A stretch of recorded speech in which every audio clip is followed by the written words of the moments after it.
고요히 두 눈을 감고 숨결을 고르게 합니다. 오늘은 부처님의 말씀을 귀로 듣고 마음 깊이 새겨봅니다. 들리는 팔만대장경은 부처님의 법음을 한 글자도 놓치지 않고 낭독하며 쉬운 해설과 반복 낭독으로 여러분의 정진을 돕고자 합니다. 지금은 금강경의 구절을 함께 합니다. 1편. 마음은 어디에 머물러야 하는가? 수보리 존자가 부처님께 여쭈었습니다. 세존이시여, 만약 어떤 선남자와 선여인이 깨달음을 이루고자 한다면 그 마음을 어떻게 다스리고 어디에 머물러야 하겠습니까? 부처님께서 말씀하셨습니다. 머무름이 없이 마음을 내어야 한다.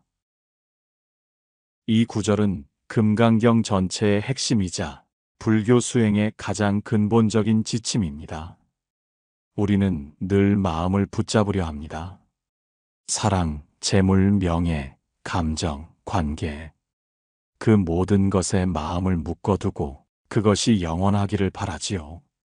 그러나 붙잡을수록 더 불안하고 움켜쥘수록 더 흩어집니다.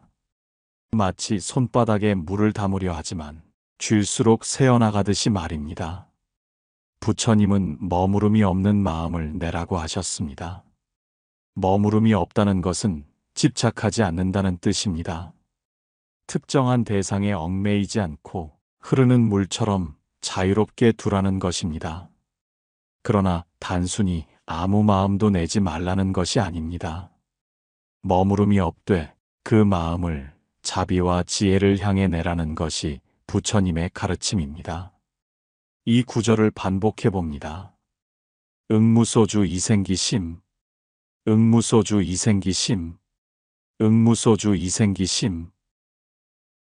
이 말을 마음 깊이 새겨보십시오. 어디에도 머물지 않으면서도 그 마음은 이웃을 향해, 세상을 향해 밝게 흘러가게 하라는 말씀입니다.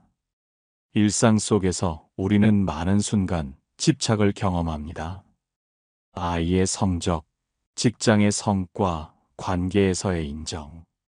이런 것들에 마음이 붙잡히면 기쁨은 잠시이고 곧 불안이 찾아옵니다.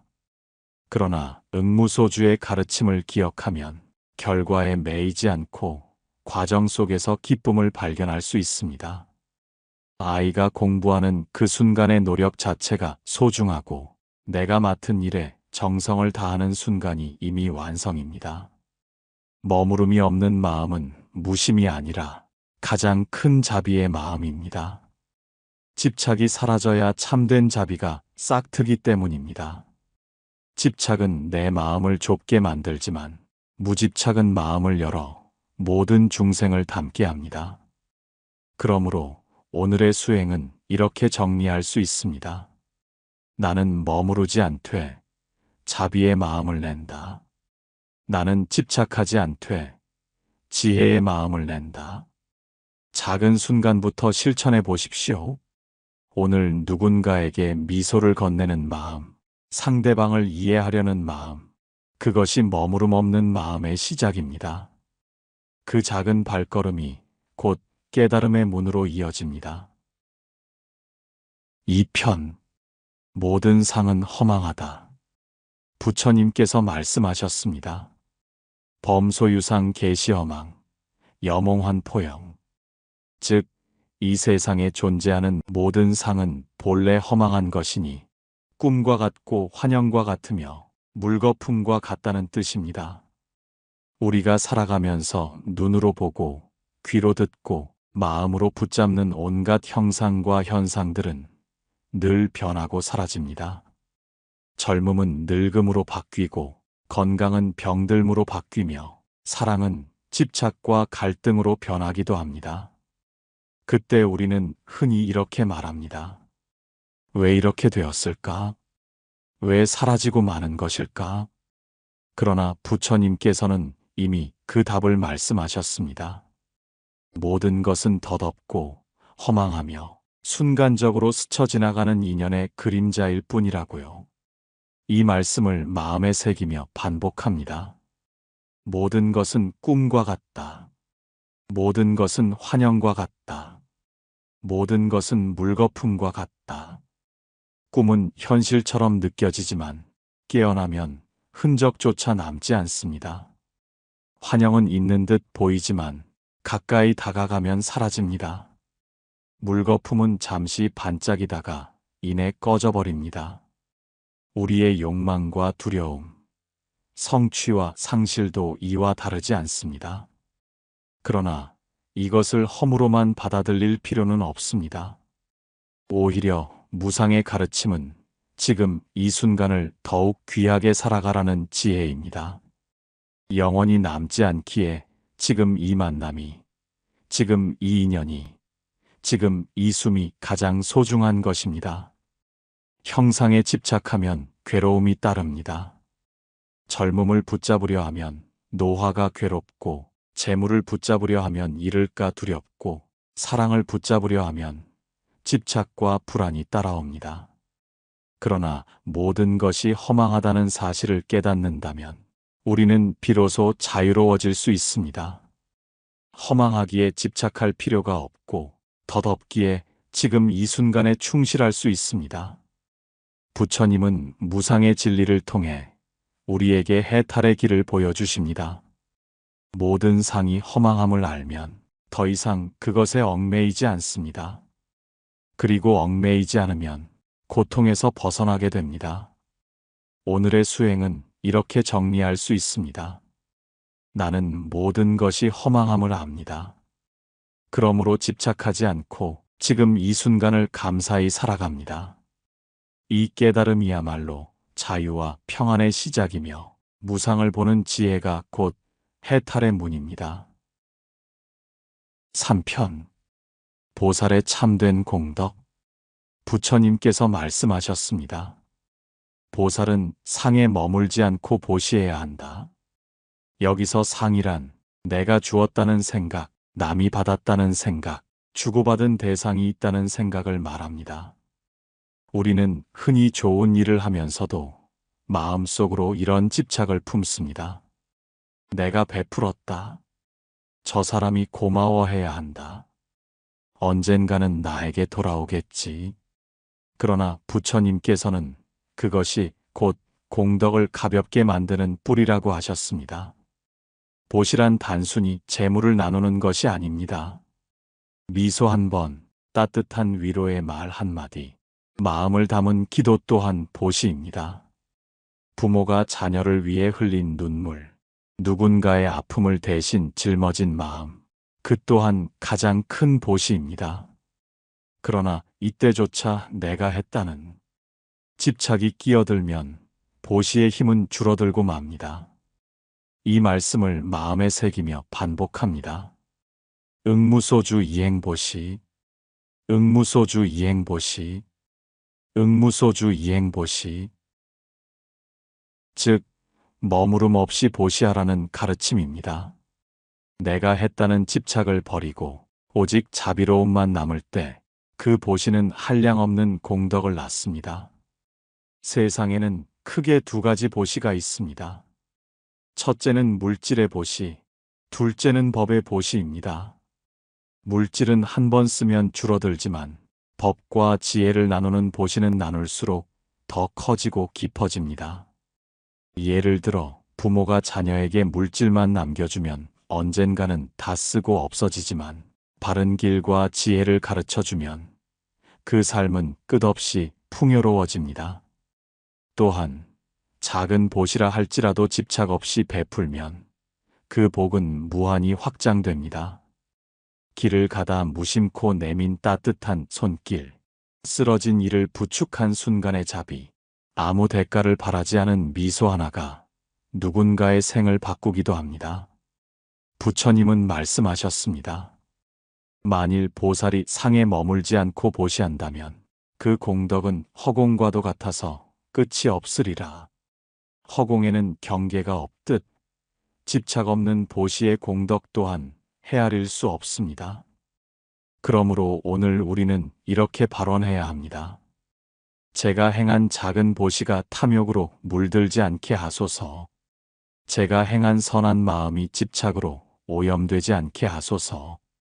머무름 없이 베풀어 그 공덕이 모든 중생에게 흘러가게 하소서. 보살의 참된 공덕은 바로 여기에 있습니다. 나라는 집착을 비우고 너라는 경계를 허물어 모두에게 흘려보내는 자비의 행위. 이것이 곧 금강경이 가르쳐주는 참된 보살행입니다. 4편. 참된 불법은 형상이 없다. 부처님께서 말씀하셨습니다. 열애는 형상으로 알 수도 없고 음성으로 알 수도 없다. 이 말씀은 우리에게 큰 울림을 줍니다. 우리는 종종 부처님의 모습을 불상에서 찾습니다. 금빛 찬란한 법당의 불상, 웅장한 음성으로 울려 퍼지는 연불 속에서 부처님을 찾으려 합니다. 그러나 부처님께서는 분명히 말씀하셨습니다. 참된 불법은 눈에 보이는 형상에도 귀로 들리는 음성에도 있지 않다고. 진리를 외형으로만 쫓는다면 그것은 그림자와 같습니다. 그림자는 빛이 있어야만 생기고 빛이 사라지면 곧 사라집니다. 그러나 진리는 사라지지 않습니다. 눈앞에 보이지 않아도 귀에 들리지 않아도 늘 우리 마음과 삶 속에 깃들어 있습니다. 이 구절을 마음속에 새기며 반복합니다. 불법은 형상이 없다. 불법은 형상이 없다. 불법은 형상이 없다. 형상 없는 진리는 곧 우리의 일상에 스며 있습니다. 부모가 자녀를 위해 흘린 눈물 속에도, 낯선 이를 돕는 따뜻한 손길에도, 아픈 이를 위로하는 한마디 말 속에도 부처님의 법은 살아 있습니다. 불법은 법당 안에만 머무는 것이 아니라 우리가 살아가는 하루하루의 선택과 행위 속에서 드러나는 것입니다. 우리는 종종 외형에 집착합니다.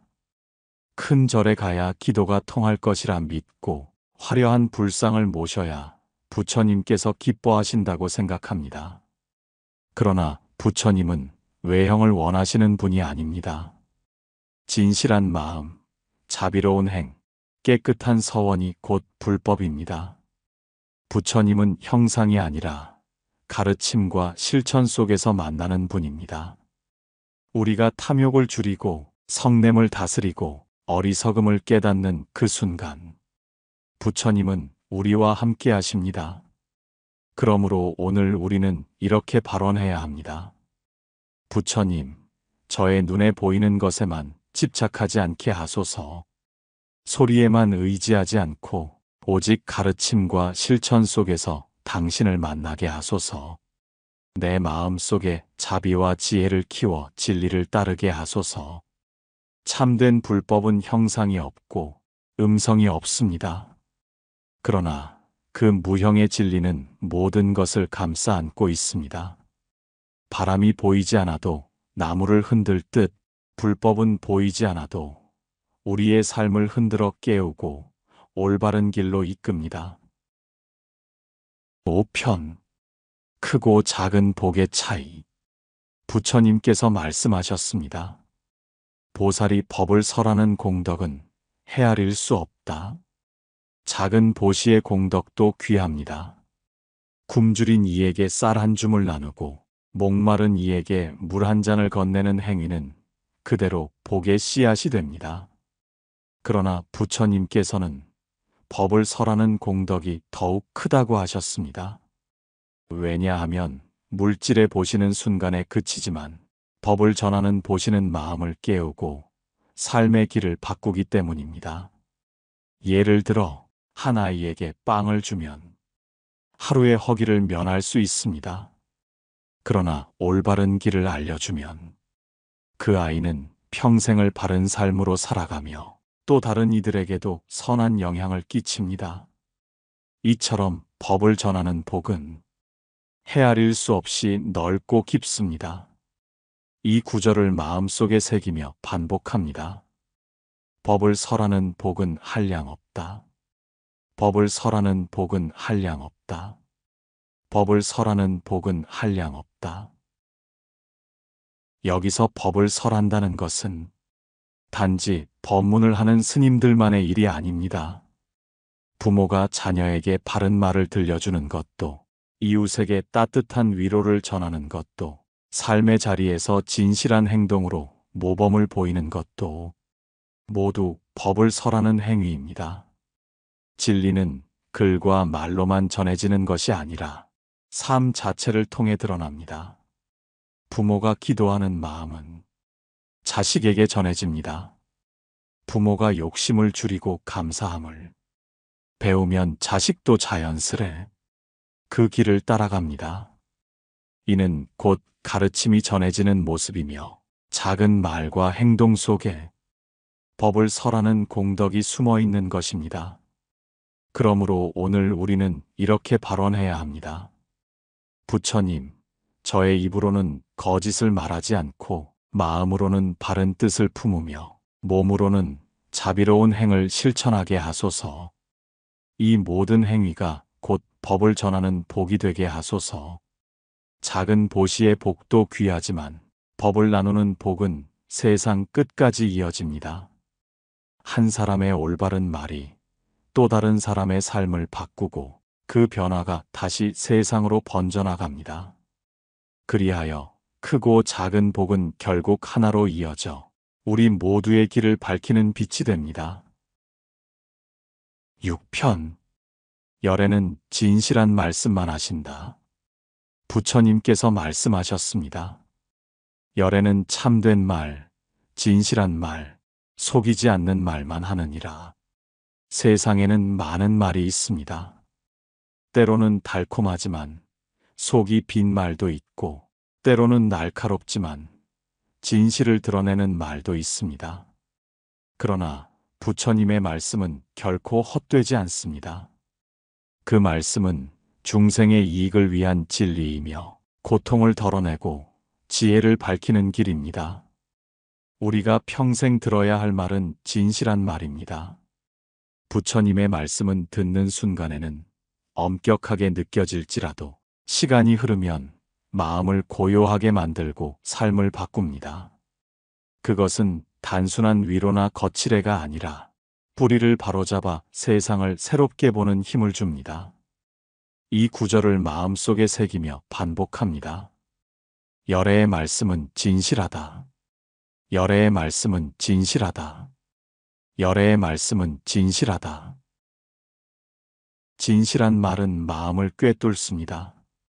부모가 자녀에게 전하는 진심 어린 한마디가 자녀의 인생을 바꿀 수 있듯 부처님의 한마디 말씀은 우리의 업을 녹이고 삶을 새 길로 이끌 수 있습니다. 거짓과 허망한 말은 잠시 달콤할지라도 결국 괴로움으로 이어집니다. 그러나 진실한 말은 때로는 쓰고 무겁게 들리더라도 결국은 삶을 밝히는 등불이 됩니다. 진실한 말을 한다는 것은 곧 자비를 베푸는 것입니다. 거짓은 상대의 마음을 속이고 길을 어둡게 만들지만 진실은 상대의 영혼을 살립니다.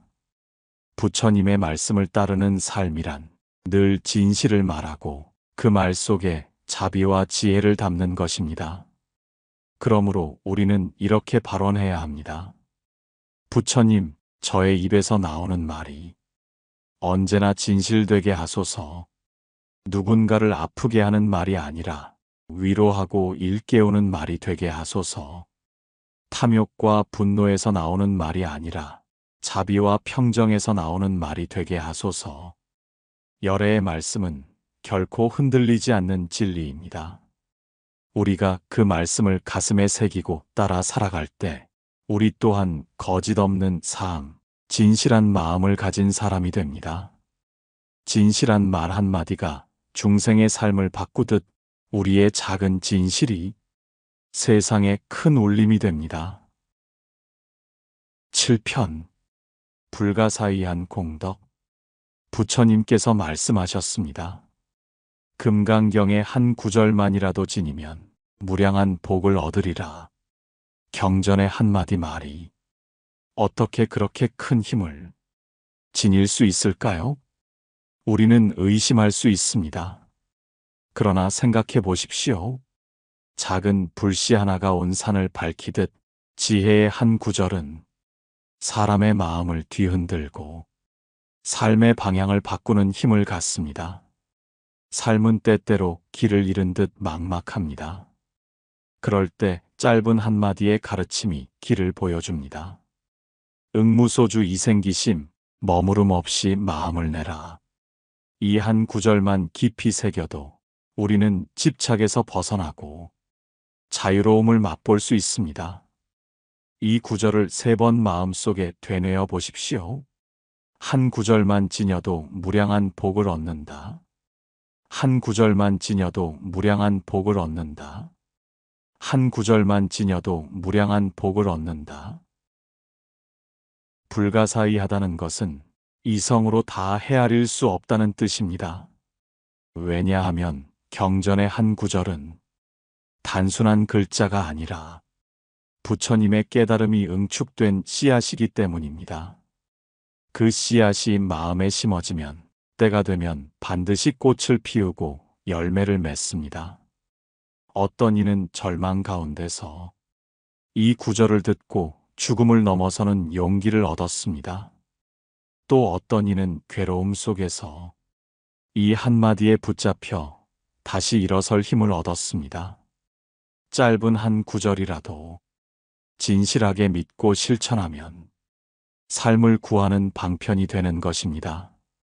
부처님께서는 공덕의 크기를 헤아리지 말라 하셨습니다. 물 한 그릇에 보시, 미소 한 번의 자비도 무한한 인연을 만들 수 있습니다.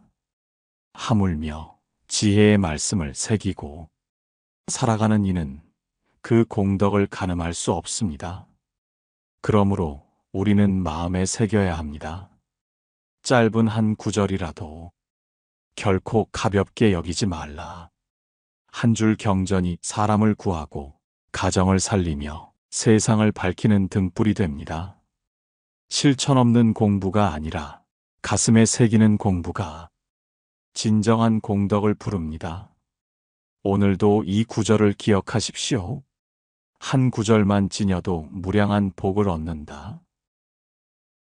8편 과거, 현재, 미래의 부처님. 부처님께서 말씀하셨습니다. 3세 모든 부처님은 바냐바라밀다로서 깨달음을 이루었다. 3세란 과거와 현재, 그리고 미래를 말합니다. 시간은 끊임없이 흐르지만 부처님의 가르침은 시공을 초월합니다. 모든 부처님들이 걸었던 길, 그 길의 근본에는 지혜를 완성하는 바냐바라밀다, 즉 집착을 버리고 공을 깨닫는 지혜가 있었습니다. 과거의 부처님은 이미 이 길을 걸으셨고 현재의 부처님은 지금 이 길을 걷고 계십니다. 미래의 부처님 또한 반드시 같은 길로 나아가게 될 것입니다. 그러므로 우리 또한 예외가 아닙니다. 우리가 수행하는 지금 이 순간이 곧 깨달음의 문이 됩니다. 반복합니다. 3세 제불, 바냐바라밀다. 3세 제불, 바냐바라밀다. 3세 제불, 바냐바라밀다. 생각해 보십시오. 깨달음은 저 먼 미래의 일이 아닙니다. 오늘의 마음, 지금의 호흡 속에 이미 씨앗이 있습니다. 우리가 순간순간 깨어있는 마음으로 살아간다면 그 자리가 곧 도량이고 그 호흡이 곧 바냐바라밀다의 길입니다. 부처님은 우리에게 가르치십니다. 너희는 부처가 될 씨앗을 이미 지니고 있다. 과거, 현재, 미래의 부처님이 걸었던 길은 하나의 길이며 그 길은 지금 여기에서 시작됩니다. 법을 새기고 실천하는 사람은 과거와 미래를 넘어 현재 이 자리에서 바로 깨달음을 맛볼 수 있습니다. 그러므로 우리는 멀리 찾지 말고 지금의 삶을 수행의 장으로 삼아야 합니다.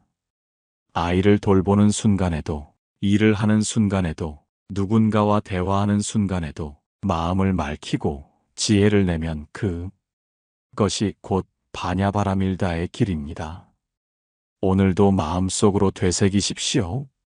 3세 모든 부처님은 이 지혜로 깨달음을 얻으셨다. 그리고 그 길 위에 우리도 함께 서 있습니다. 9편 모든 중생을 건지되 건진 바가 없다. 부처님께서 말씀하셨습니다. 보살은 일체 중생을 제도하되 제도한 중생이 없다고 보아야 한다. 보살은 수많은 중생을 고통에서 구제합니다.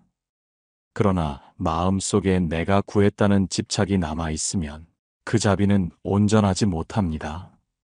내가 누구를 도왔다는 생각조차 놓아버릴 때 그 행위는 더 큰 자비가 되고 참된 보살행이 됩니다. 반복합니다. 중생을 제도하되 제도한 바가 없다. 중생을 제도하되 제도한 바가 없다.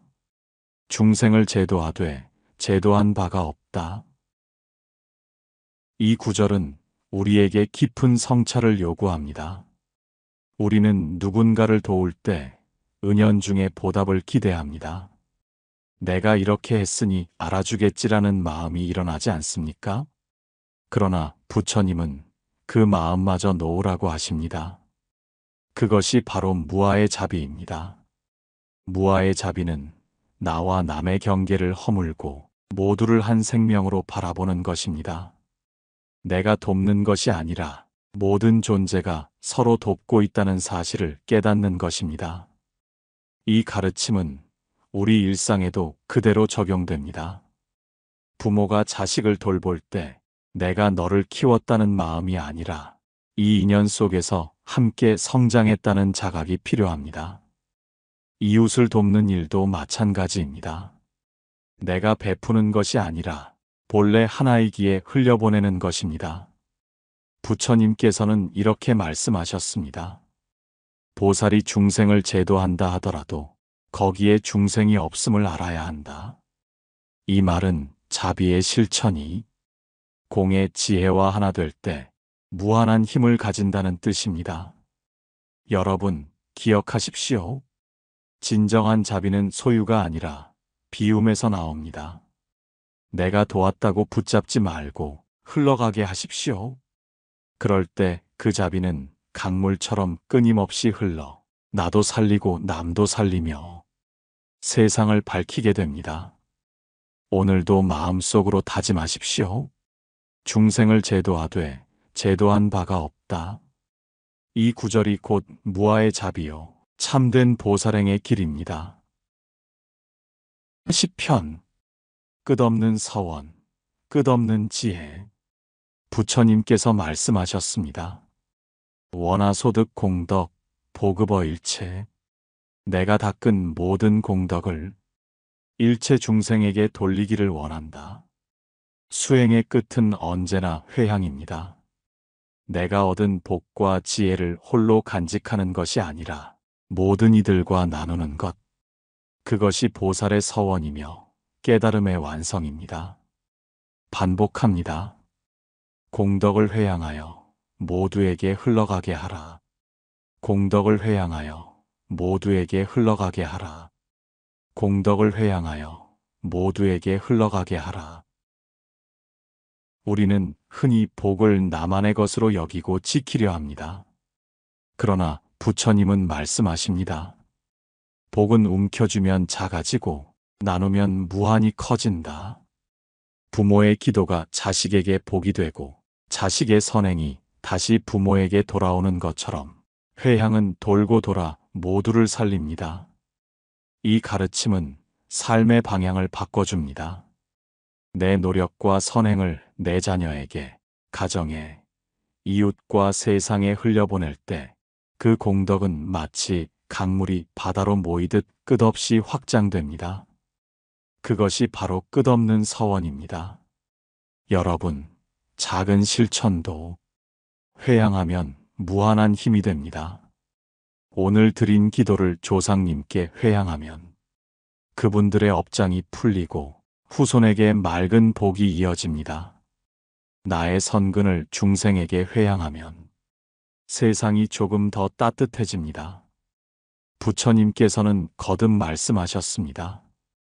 보살은 자신이 지은 선근을 홀로 즐기지 않는다. 반드시 일체 중생과 함께 나눈다. 이 구절이 바로 깨달음의 핵심입니다.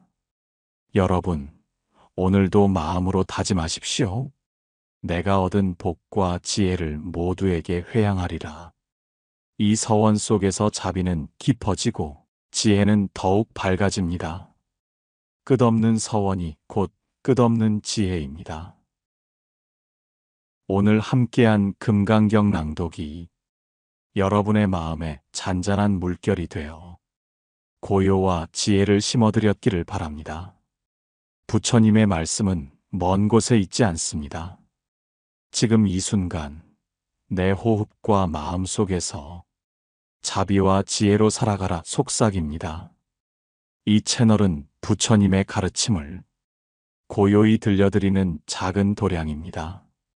구독과 좋아요는 저희에게 큰 힘이 되며 더 많은 이들이 법음을 만날 수 있는 인연이 됩니다.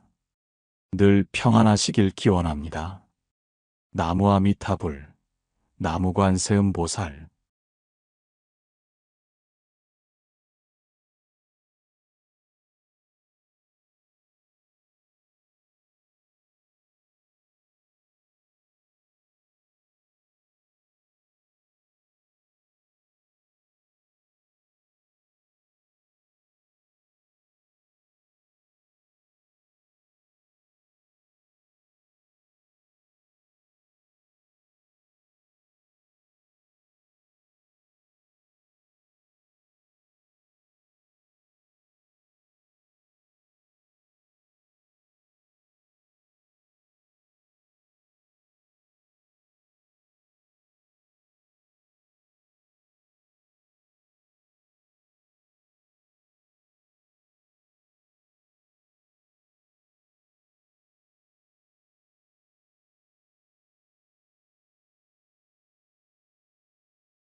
졌다.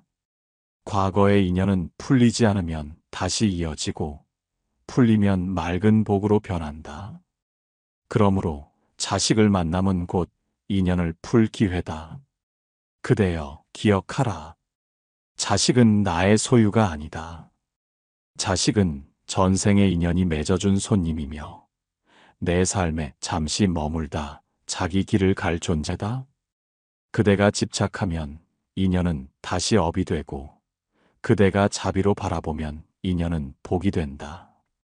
윤회 속에서 우리는 부모와 자식의 자리마저 바꾸며 서로를 만나왔다. 오늘 내가 부모로 만난 자식이 전생에서는 나의 부모였을지도 모른다. 인연은 그렇게 순환하며 서로의 업을 풀어내는 도구가 된다. 그대여, 부모와 자식의 만남을 단순히 기쁨이나 괴로움으로 단정 짓지 말라. 그것은 전생의 이야기가 이어져 오는 하나의 과정일 뿐이다. 자식은 전생에서 내가 심은 씨앗이요, 현생에서 내가 가꾸어야 할 인연이다. 이 진리를 알 때 우리는 비로소 부모와 자식의 인연을 두려움이 아닌 감사로 바라볼 수 있다. 그러므로 오늘 그대에게 자식이 있다면 이렇게 마음속으로 기도하라. 전생의 인연이 오늘 나를 찾아왔습니다. 그 인연이 업이라면 참회로 풀어내겠습니다. 그 인연이 복이라면 감사로 이어가겠습니다. 부처님, 제 마음을 지켜주셔서 이 인연을 맑게 이끌어가게 하소서. 이 기도가 그대의 삶을 밝히고 자식의 앞날을 밝히며 전생의 어두운 그림자를 거두어낼 것이다. 전생의 빛, 왜 자식으로 돌아오는가? 그대여, 세상에는 공짜가 없듯이 인연에도 공짜는 없다. 전생에서 내가 빚진 것은 언젠가 반드시 갚아야 한다. 그 빚이 작은 것이면 친구나 낯선 사람으로 만나 짧게 인연을 맺고 흘러가지만 그 빚이 크고 깊다면 가장 가까운 인연, 바로 자식으로 다시 태어나 내 앞에 선다. 부처님께서는 말씀하셨다. 중생은 업의 주인이며 업의 상속자이다. 그대가 지은 업은 그림자처럼 따라다니니 도망쳐도 피할 수 없다. 이 가르침은 자식 인연에도 그대로 적용된다. 부모와 자식은 단순히 피로 맺어진 관계가 아니라 전생에서 서로에게 빚진 업이 다시 인연을 엮어놓은 것이다. 그대여 생각해보라. 어떤 자식은 부모에게 끊임없이 기쁨을 준다.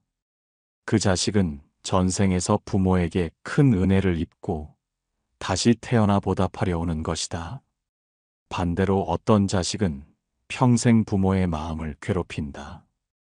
이유 없이 반항하고 끝없이 문제를 일으키며 부모를 고통 속에 빠뜨린다. 이는 전생에서 부모가 그 자식에게 지은 빚이 크기 때문이다. 그 빚을 갚기 위해 오늘 다시 자식으로 태어난 것이다. 한 제자가 부처님께 물었다. 세존이시여, 저는 부모에게 정성을 다하지만 제 자식은 늘 저를 힘들게 합니다. 어찌된 연유입니까? 부처님께서는 자비로이 대답하셨다. 그대가 전생에 그 자식에게 지은 빚이 있느니라. 오늘 그대가 괴로움을 감내하는 것은 곧 그 빚을 갚는 것이다. 참아내고 자비로 감싸면 빚은 사라지고 인연은 맑아지리라. 그대여, 자식이 때로는 원망스럽고 이해되지 않아도 그 만남 뒤에는 반드시 이유가 있다. 전생에서 내가 지은 빚이 있기에 오늘 그 빚을 갚으라고 자식으로 온 것이다. 그러므로 원망하지 말고 오히려 감사해야 한다. 그 자식이 내 앞에 와서 내 업을 녹여주고 있기 때문이다. 전생의 빚은 단지 물질적인 빚만을 말하지 않는다. 남의 마음을 아프게 한 일, 부당하게 해를 끼친 일, 깊은 원망을 남긴 일 또한 모두 빚이다. 이 빚은 세월이 흘러도 사라지지 않는다. 윤회의 수레바퀴 속에서 다시 인연으로 나타난다. 그리고 그 가장 큰 무대가 바로 부모와 자식의 관계다. 그대여, 그러니 자식을 대할 때 단순히 내 아이라는 집착으로만 보지 말라. 자식은 내 피로 태어났지만 동시에 전생에서 이어져 온 빚의 화신이다. 어떤 자식은 은혜를 갚으러 오고, 어떤 자식은 빚을 받으러 오며, 어떤 자식은 원한을 풀러온다. 부모는 그 모든 인연을 받아내는 그릇이 되어야 한다. 부처님께서는 또 이렇게 말씀하셨다. 원한은 원한으로 풀리지 않는다. 오직 자비로써 풀린다. 그대여, 전생의 빚으로 인해 원망스러운 자식이 있다면 그 인연은 자비로 풀어야 한다. 꾸짖음과 미움으로는 빚이 더 깊어질 뿐이다. 오직 자비의 마음으로 감싸 안을 때 그 빚은 녹아내리고 맑은 인연으로 바뀐다. 이 진리를 깨닫는 순간 자식을 대하는 눈빛이 달라진다. 왜 내게 이런 아이가 태어났을까라는 원망이 전생의 빚을 갚을 기회를 얻었구나라는 감사로 바뀐다. 그 순간부터 자식과의 관계는 고통이 아니라 수행의 길이 된다. 그대여, 부모가 자식을 키우며 흘리는 눈물은 헛된 것이 아니다. 그 눈물은 곧 빚을 씻어내는 물이다. 자식을 위해 참아내고, 자식을 위해 기도하며, 자식을 위해 눈물 흘리는 그 마음이 곧 전생의 빚을 청산하는 길이다. 그러므로 부모의 사랑은 단순한 본능이 아니라 전생의 빚을 갚고 인연을 맑게 하는 수행이다. 마지막으로 자식을 바라보며 이렇게 기도하라. 내가 전생에 지은 빚이 있다면 오늘 이 인연을 통해 모두 갚겠습니다. 원망이 있다면 자비로 풀어내겠습니다. 이 인연이 업이 아니라 복으로 바뀌게 하소서. 그대여, 이 기도가 그대를 자유롭게 하고 자식을 자유롭게 하며 가문의 길을 새롭게 열 것이다. 전생의 빚은 무겁지만 자비의 기도와 참회의 눈물은 그 빚을 가볍게 만든다. 윤회의 길 위에서 부모와 자식은 그렇게 서로의 빚을 갚으며 맑은 인연으로 나아간다. 전생의 원한, 왜 부모와 자식으로 다시 이어지는가? 그대여, 인연에는 두 가지가 있다. 하나는 은혜로 맺어진 인연이고 또 하나는 원한으로 맺어진 인연이다. 은혜로 맺어진 인연은 복이 되어 서로를 살리고 기쁘게 하지만 원한으로 맺어진 인연은 업이 되어 다시 만나 괴로움으로 이어진다. 부모와 자식의 만남 또한 예외가 아니다. 어떤 자식은 부모의 생명을 빛나게 하지만 어떤 자식은 부모의 평생을 눈물 속에 살게 한다. 그 까닭은 바로 전생의 원한 때문이다. 부처님께서는 말씀하셨다. 악연은 물결과 같아 가라앉지 않는다. 풀지 않으면 다시 일어나 그대를 삼키리라. 이 말씀은 곧 전생에 맺은 원한이 풀리지 않으면 반드시 다시 인연으로 이어진다는 뜻이다. 그리고 그 원한은 가장 깊은 자리, 부모와 자식이라는 관계로 다시 나타난다. 그대여, 왜 하필 부모와 자식으로 다시 태어나는가? 그것은 원한을 풀기 위한 가장 큰 무대이기 때문이다.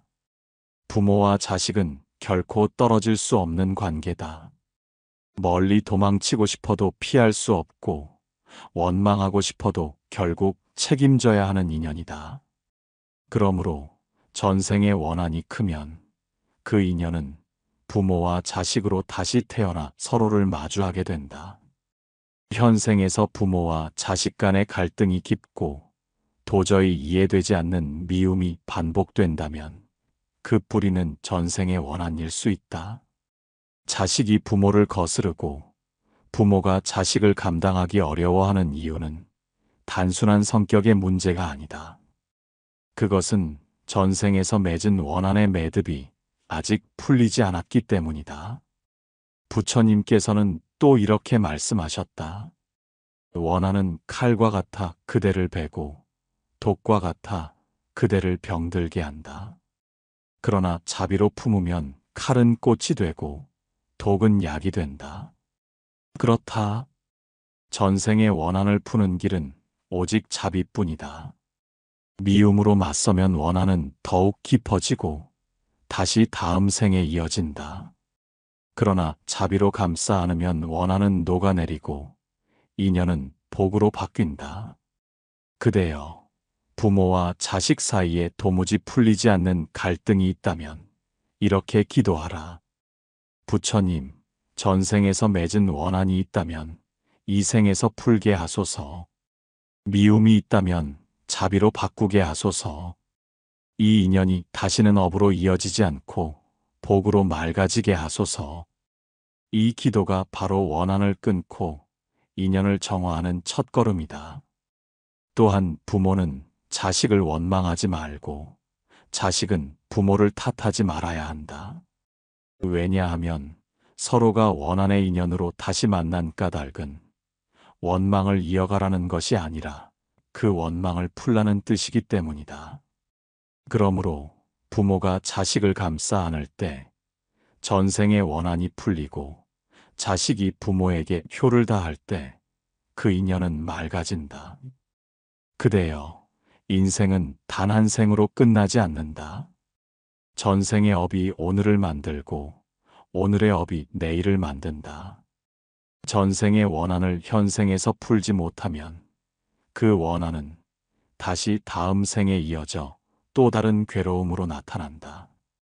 그러므로 오늘의 부모와 자식 관계 속에서 반드시 원한을 풀어야 한다.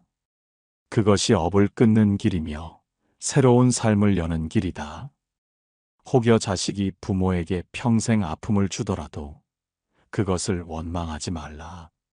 그것은 곧 전생에서 내가 남긴 업의 결과다. 오히려 감사하라. 그 인연이 오늘 내 앞에 와서 원한을 풀 기회를 주고 있기 때문이다. 참아내고 자비로 감싸 안을 때 그 원한은 비로소 사라진다. 부처님께서는 말씀하셨다. 원한을 품고 죽으면 다시 원한으로 만나고 자비를 품고 죽으면 다시 자비로 만난다. 이 말은 곧 부모와 자식의 인연이 원한으로 이어질지 자비로 이어질지는 지금 이 순간 내 마음에 달려 있다는 뜻이다. 그대여, 부모와 자식이란 단순한 혈연이 아니다. 그것은 전생의 깊은 원한을 풀기 위한 도량이며 자비를 배우는 도구다. 그러므로 미움이 올라올 때마다 이렇게 다짐하라. 나는 이 원한을 끊겠습니다. 나는 자비로 이 인연을 맑히겠습니다. 오늘의 눈물이 내일의 복이 되기를 원합니다. 그 다짐이 전생의 원한을 끊고 부모와 자식의 인연을 복으로 바꾸는 씨앗이 된다. 전생의 사랑, 왜 다시 자식으로 이어지는가? 그대여, 전생에서 맺은 인연은 빛과 원한으로만 이어지는 것이 아니다. 때로는 깊은 사랑과 은혜가 다시 인연의 끈이 되어 이 생에 자식으로 온다. 사랑은 단지 이 생의 감정이 아니다. 전생에서의 사랑이 크고 깊으면 그 인연은 끊어지지 않고 다시 이어져 부모와 자식으로 재회한다. 부처님께서는 말씀하셨다. 선연은 다시 만나 기쁨이 되고 원한은 다시 만나 괴로움이 된다. 그러므로 선연은 복이 되어 가문을 밝히고 원한은 업이 되어 삶을 가린다. 전생의 사랑과 은혜는 곧 선연이며 그것은 부모와 자식이라는 모습으로 다시 찾아온다. 그대여, 혹여 자식을 바라볼 때 가슴이 뭉클하고 설명할 수 없는 따뜻함이 밀려온 적이 있는가? 그것은 단순히 혈육으로서의 본능이 아니다. 그것은 전생에서 이어져 온 사랑의 인연이다. 부모가 자식을 아끼는 마음만 있는 것이 아니라 자식이 부모를 향해 보이지 않는 효의 마음을 가지고 태어나는 것도 있다. 그대의 곁에 와서 평생 효를 다하고 기쁨을 주는 자식이 있다면 그것은 전생에서 그대가 베푼 사랑과 은혜가 다시 인연으로 맺어진 것이다.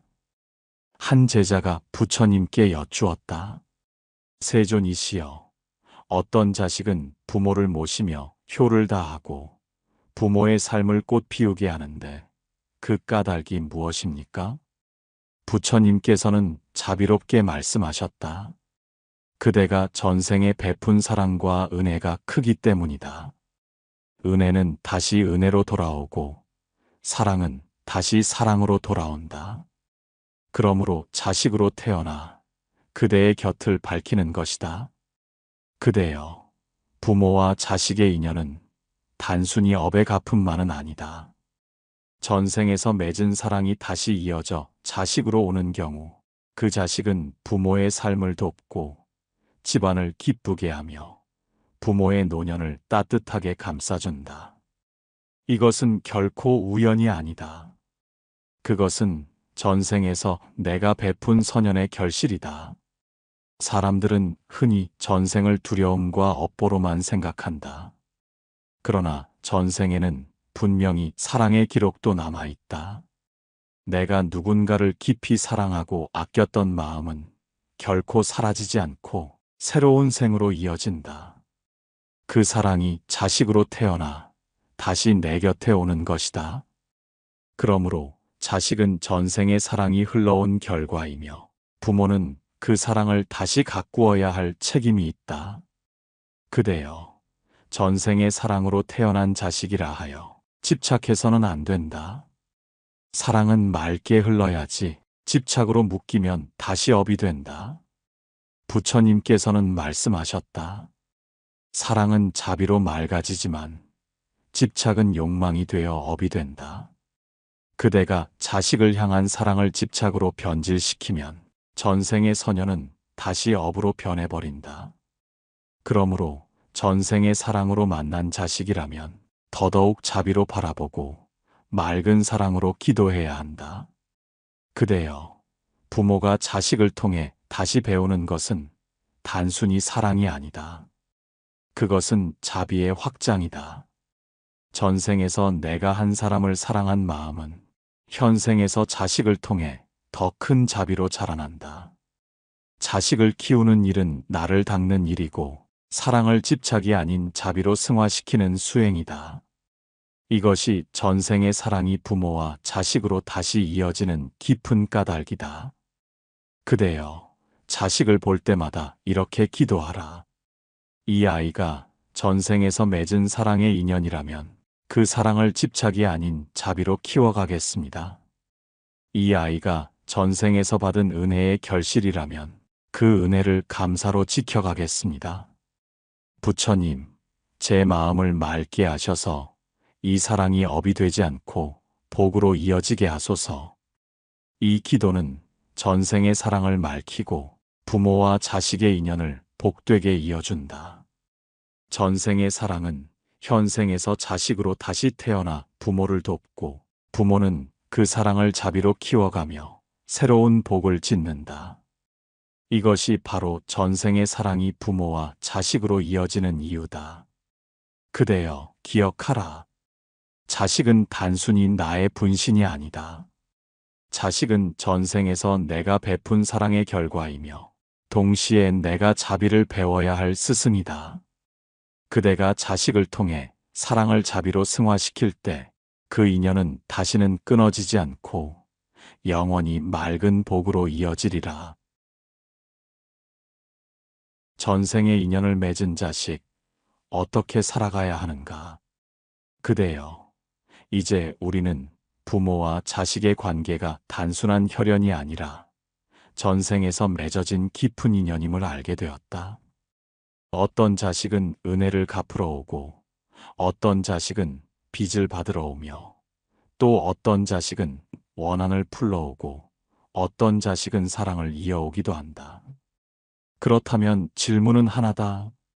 그대는 전생의 인연을 안고 태어난 자식을 어떻게 살아가야 하겠는가? 부처님께서는 말씀하셨다. 자식은 부모의 거울이요.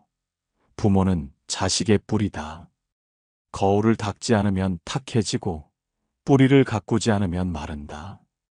이 말씀은 곧 부모가 자식을 어떻게 대하느냐가 자식의 삶을 결정한다는 뜻이다. 전생의 인연을 어떻게 맑히느냐는 오늘 그대의 선택에 달려 있다. 그대여, 첫째로 자식을 집착이 아닌 자비로 대하라. 자식은 내 소유가 아니다. 전생의 인연이 나를 찾아와 내 곁에 잠시 머무는 것이다. 그대가 자식을 소유물처럼 붙잡으면 그 인연은 다시 업이 된다.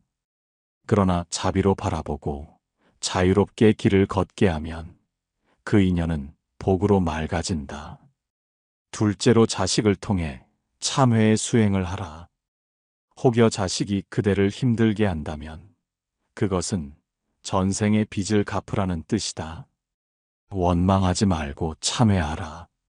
내가 전생에 잘못이 있었기에 이 아이가 오늘 나를 찾았구나. 이 마음으로 기도할 때 전생의 빚은 녹아내린다. 자식은 부모를 괴롭히는 존재가 아니라 부모가 업을 풀어갈 도반이다. 셋째로 자식을 향한 사랑을 서원으로 바꾸라. 나는 이 아이가 전생의 사랑으로 온 인연이든 빚으로 온 인연이든 원한으로 온 인연이든 끝내는 맑은 복으로 돌리겠습니다. 이렇게 서원하라. 부모의 서원은 하늘과 땅을 움직이고 자식의 삶을 맑히는 힘이 된다. 그대여, 부모가 자식을 대할 때 가장 큰 착각은 내가 이 아이를 키운다는 생각이다. 사실은 그 반대다. 자식은 부모의 마음을 키운다. 자식이 부모에게 주는 기쁨과 슬픔은 모두 부모가 자비를 배우고 업을 녹이도록 하기 위한 부처님의 방편이다. 그러므로 자식은 부모의 가장 큰 스승이다. 부처님께서는 또 이렇게 말씀하셨다. 인연은 강물과 같아 흘러가되 그 흐름은 끝이 없다. 강물이 맑으면 목마른 이를 살리고 강물이 흐리면 모두를 괴롭힌다. 부모와 자식의 인연도 이와 같다. 부모가 맑은 마음으로 자식을 대하면 가문이 복으로 맑아지고 부모가 어리석은 집착과 분노로 자식을 대하면 가문은 어둠 속에 머문다.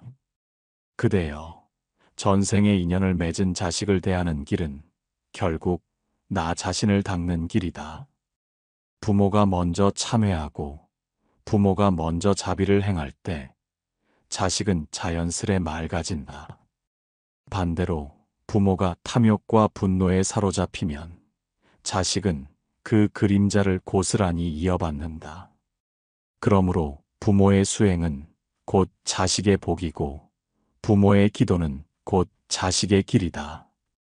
그대여, 오늘부터라도 매일 이렇게 기도하라. 부처님, 제게 주어진 자식 인연이 전생의 빚이든 원한이든 사랑이든 모두 맑게 하겠습니다. 제 잘못을 참회하고 이 아이를 자비로 기르겠습니다. 이 인연이 다시는 업으로 이어지지 않고 영원히 복으로 이어지게 하소서. 이 기도가 그대의 마음을 맑히고 자식의 길을 열며 전생의 인연을 정화한다. 부모와 자식의 만남은 단순한 사건이 아니라 윤회의 바닷속에서 다시 이어진 깊은 서원이다. 그 서원을 맑히는 것이 바로 오늘 부모의 책임이다. 그대여, 기억하라. 자식은 그대의 전생이 만들어낸 현재이고 동시에 그대의 미래를 비추는 거울이다. 자식을 맑게 하면 내일이 밝아지고 자식을 그르치면 미래가 어두워진다. 그러므로 부모가 자식을 대하는 매 순간이 곧 수행이자 기도이다. 부처님께서는 마지막으로 이렇게 말씀하셨다. 자식을 사랑하되 집착하지 말고 자식을 가르치되 억압하지 말며 자식을 바라보되 원망하지 말라. 오직 자비로 대하면 그 인연은 복이 되어 다시 맑아지리라. 그대여, 전생의 인연이 자식으로 다시 태어나 내 앞에 왔다. 이제 그 인연을 어떻게 이어갈지는 오직 그대의 마음에 달려 있다. 참회와 자비, 그리고 서원의 기도를 놓치지 말라. 그러면 전생의 인연은 끝내 복으로 변하고 부모와 자식은 함께 맑은 길을 걷게 될 것이다. 그대여, 전생의 인연은 오늘의 자식으로 다시 태어나 우리 앞에 섰습니다. 원망하지 말고 감사로 맞이하며 집착하지 말고 자비로 길러가십시오. 참회와 기도가 전생의 업을 풀고 사랑과 서원이 인연을 복으로 바꿀 것입니다. 이 시간이 그대의 삶과 가정에 맑은 길을 여는 작은 등불이 되기를 발언합니다.